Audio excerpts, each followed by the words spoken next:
So this is an overview of the ITTOs for Chapter 9, Resource Management.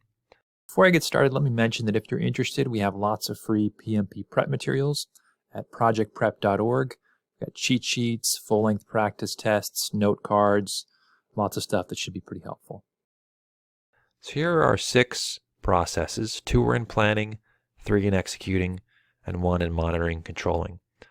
So in plan resource management, we're documenting how we're going to estimate, acquire, and manage the resources we need. And those resources could be labor or materials. And then we're going to estimate activity resources, so determine the amount we need of manpower, materials, and equipment. And then we're going to acquire those resources. And then we're also going to develop our team, improve team skills and relations to enhance their performance. And then we're going to manage the team, track their performance, and provide them feedback as well as resolve issues. And then we're going to control those resources, monitor planned versus actual resource usage. So start with the first process, plan resource management. We're documenting how we're going to estimate, acquire, and manage our project resources. So here's the list of ITTOs. Again, what's important here on these plan blank processes, you have your project management plan coming in, and then your individual plan going out, in this case, the resource management plan. You've also got enterprise environmental factors and organizational process assets. And you, in that project document section, you've got a project schedule and a list of your requirements, because there may be specific resource requirements in your requirements documentation. Now let's take a look at the tools. You could use hierarchical charts, a responsibility matrix, or a text-oriented format to kind of show what types of resources you need. And we've already covered this in the chapter overview, but you've got an organizational chart, which is hierarchical, a responsibility chart, which is a matrix, which shows you who's responsible for what. And then a role description is just a detailed overview of what is expected of an individual role.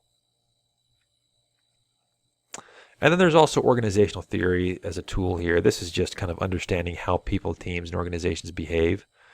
And that's going to be important as you plan what resources you need, how to estimate, and to manage those resources over the course of the project. Now let's talk about estimating activity resources. So we're determining the amount of manpower, materials, and equipment that we need. So here's our list of ITTOs. We have our project management plan coming in with what's important here is our resource management plan. It's going to tell us how we're planning to estimate and what tools or methods we're going to be using. And then you've also got your enterprise environmental factors and organizational process assets. And in the tools section, you've got a few different types of estimating methods: bottom-up, analogous, and parametric. As a reminder, bottom-up estimating is aggregating estimates of lower-level components of the WBS and adding them up. So we're thinking about, in the case of our construction project, the resources we need for a roof. What types of people do we need, or experts, and what type of materials as well? What resources do we need to get that work done? Now, key outputs of this process are going to be resource requirements, accompanied by a basis of estimates, as well as a resource breakdown structure. So resource requirements are the types and quantities of resources required for each activity. Who do we need to do what? And then the basis of estimates is going to tell us how we came up with that resource estimate. And the resource breakdown structure is a hierarchical representation of resources by category and type, sometimes called an RBS. Now, once we've estimated the resource needs, now we've got to acquire those resources, obtain the manpower, materials, and equipment that are needed. So here's our list of ITTOs. Obviously, our project management plan, again, is an input, and our resource management plan is going to be key there. What I want to focus in on, though, are some key tools to acquire resources. You may use pre-assignment when team members are selected in advance. You may, in some cases, not have control over who's going to be on your project team. They may just be pre-assigned to you. That's part of acquiring resources, or one tool you could use, could be used. You could also use negotiation. So you may have to negotiate with functional managers to almost borrow resources to get them to work on your project. You could also use multi-criteria decision analysis, ranking potential team members on various factors to determine who you ought to go with. You could also use virtual teams. You could acquire a team virtually.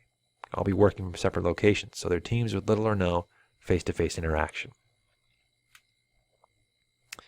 Now, the key outputs of acquiring resources are not going to be rocket science. It's physical resource assignments, project team assignments, and resource calendars. So a resource calendar it's going to show the working days and shifts on which each specific resource is available, when they can work. And then resource assignments is who's going to do what. It can be a directory, memos, and names in the project management plan. So who will do what and when are they planning to work? That's the resource calendar. And then we're going to develop a team, improve their skills and relations to enhance project performance. We want them to be capable of getting the work on the project done, and that's what developing or developed team is all about. So you have your project management plan coming in. Your resource management plan might tell you some strategies for how you're going to develop the team and to ensure that they can perform as needed. But what I want to focus in here are the key tools of this process of developing the team. You could use co-location, so positioning your team close together to improve communication interaction or productivity. And you could use virtual teams, teams with little or no face-to-face interaction. You may use some virtual technology to make that happen, and it can help you develop your team. You can also use interpersonal skills, the ability to establish and maintain relationships with other people. You want to make sure that they can work well together. And then you could use training to get them up to speed, recognition and rewards to keep them motivated, and individual and team assessments over time. That's all about developing the team. And I should have mentioned here that I didn't mention the output. The output here, or the key output, is team performance assessments, determining how the team is doing. And then you could also have change requests or updates to your project management plan or other project documentation and things. Now let's talk about managing the team. This is tracking team performance, providing them feedback, and resolving issues. So here are our ITTOs. So we've got our project management plan coming in, and which kind of tells us how we're going to manage and monitor our team's performance over time and provide them feedback. And then what could be coming out are change requests or updates to documentation. So maybe the team isn't working well together. You got to make some adjustments, maybe switch out team members. You might do that during this process. Now, as you monitor the performance of the team and provide them feedback, that's really important to have, and this is in the tools section, interpersonal skills that can help you manage those situations. So you might use conflict management, decision making, emotional intelligence, influencing, and leadership. Just being able to help the team work together and resolve issues that come up. Now we're going to be controlling our resources, monitoring planned versus actual resource usage over time. So here are the ITTOs that we have. Remember, in these monitoring and controlling processes, we're comparing our plan versus our actual. So we have our project management plan coming in, and then we're comparing that plan to what actually happened. And that's typically in our work performance data. It might tell us, we expected that we were going to need this much, this amount of materials. And then it might, the work performance data might tell us how much of that material we actually used. Like on a construction project, how much steel have we used so far? How much did we plan to use at this point in the project? And as far as project documentation goes, as inputs here, you've got things that we've already created in this section: physical resource assignments, the resource breakdown structure, resource requirements. So those are all kind of what we planned, what we needed, and what we planned for. And the work performance data is going to tell us what actually happened. And then what's coming out, let's go to the outputs first before we go to the tools, is work performance information. So we've got data about what actually happened, how many materials that we've used, or how much of how much we've used of people time, right? And then we may need to make adjustments if things aren't going as planned, if we're using our materials too fast, for example. So that's where change requests come into play.